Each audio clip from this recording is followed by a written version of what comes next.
তুমি আমারে কই রেখে গেলা? এই নবাব জাদি ওখানে বসে বসে কি করস? তারপর কি তোর বাপে আইসা দইব? আরাম জাদি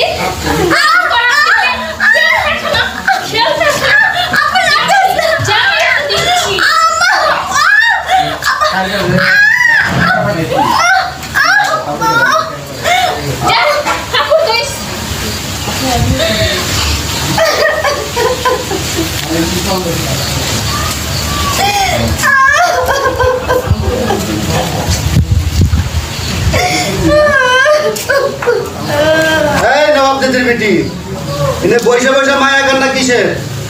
বহুত দেখছি তোর নাটক। তোর জন্য আমার ছেলেটা হারাইছে, কাছে রাখতে পারি নাই। কোন জাদু করে আমার ছেলেটাকে, হ্যাঁ, আজকে তোর জন্য আমার ছেলেটা বিদেশ পাঠাইতে হয়েছে। মায়া কান্না ছায়রা এগুলো